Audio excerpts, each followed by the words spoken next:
বর্ষার জন্য দুটো উপকরণ দিয়ে আজ একটা ফেস প্যাক তোমাদের শেয়ার করছি।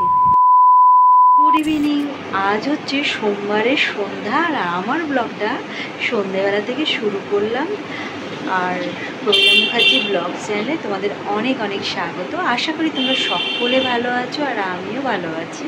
তো চলো বন্ধুরা, ব্লগটা দেখতে থাকো। সন্ধ্যেবেলায় চাটা খাওয়া কমপ্লিট আর এখন যাব রাত্রের ডিনারে আজকে কি রান্না করবো বলো তো? ডাল ভাত আলু ভাজা, এটাই করবো। জাস্ট রাতে তো সেরকম কিছু খাওয়া হয় না, তো এই হবে। আর দেখো চারিধারটা এখন অন্ধকার ঘুরঘুট করছে, যেহেতু সন্ধ্যা থেকে শুরু করলাম। সোমবারের সন্ধ্যা আজকে, যেহেতু অন্যদিন তো আমি সকাল থেকে করি, তো সেক্ষেত্রে আজ সন্ধ্যে থেকেই করলাম, কারণ ভাবলাম একটু অন্যরকম হবে। তো চলো আর বেশি বকবক না করে আমি আমার ব্লগটা স্টার্ট করছি।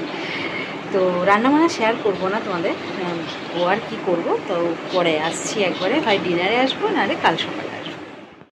নেক্সট ডে, আজ হচ্ছে মঙ্গলবার, কাল রাতে আর তোমাদের সামনে আসেনি। গুড মর্নিং, সুপ্রভাত। সকালের কাজকর্ম সেরে রান্নাঘরে চলে এসে আলু পোস্ত, মুগ ডাল এসব রান্না করে নিচ্ছি।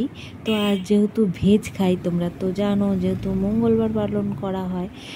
রান্নাবান্না কমপ্লিট করে বৃষ্টি তো কমেছে এখন।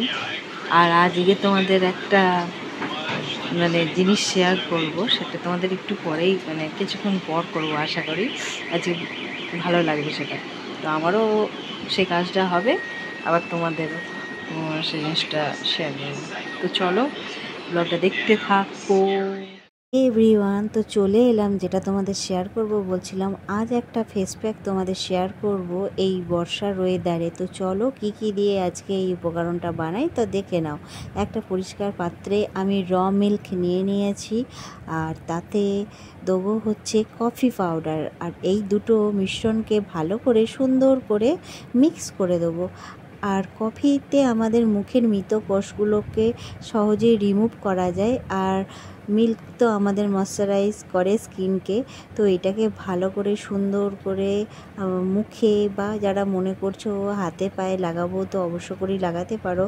এটা অবশ্যই অনেকে জানো, কিন্তু এই বর্ষার ওয়েদারে এটা কিন্তু খুবই ভালো, উপকারী। অনেক রকমই ফেস প্যাক আছে, তবে এটাও ভীষণ উপকারী, কারণ বর্ষায় দেখবে একটা ডাল হয়ে যায়, মুখটা কেমন একটা হয়ে যায়। সেই ক্ষেত্রে যদি তোমরা এইটা ব্যবহার করো, অনেকটাই একটা ইনস্ট্যান্ট গ্লো তো পাবেই, আর অনেকটাই উপকার হবে। সপ্তাহে 2-3 দিন যদি ব্যবহার করো তো ভীষণ উপকার। আরও অনেক রকম ফেস প্যাক আছে, তোমাদের যদি মনে হয় যে আমি তোমাদের শেয়ার করব, তো তোমরা বলো, অবশ্যই তোমাদের শেয়ার করব। মরশুমে লাগানোর জন্য এই বর্ষায় তোমরা যদি ব্যবহার করতে চাও, অবশ্যই ভীষণ উপকারী হবে। তো আমিও আজকে একটুখানি ব্যবহার করে নিলাম, কারণ আমার মুখটা তো একটু এরকম মনে হচ্ছিল, আর তাই তোমাদেরকেও একটু শেয়ার করলাম। বা এটা 10 থেকে 15 মিনিট মুখে লাগিয়ে তারপরে প্লেন জল দিয়ে ধুয়ে চলে এলাম। আর দেখো মুখটা বেশ ফ্রেশ লাগছে আর একটা গ্লো করছে স্কিনের মধ্যে। তো যাই হোক, যদি এটা উপকারী মনে হয় অবশ্যই এটা লাইক, শেয়ার, সাবস্ক্রাইব করে দিয়ে আমার পাশে থেকো। তো আজকে আর ব্লগ বেশি দূর বাড়ালাম না, আজকে এই রেমেডিটাই শেয়ার করলাম। তো আজকের মতো টাটা। তোমরা ভালো থাকবে, সুস্থ থাকবে, নিজের স্কিনকে কেয়ার করবে, মরশুমে নিজেদের খেয়াল রাখবে। আর এই সময় তো প্রচণ্ড স্কিনে বিভিন্ন রকম একটা ডিজিজ হয়েই থাকে, সেক্ষেত্রে স্কিনকে ভালো রাখা আমাদের দরকার। তো টাটা।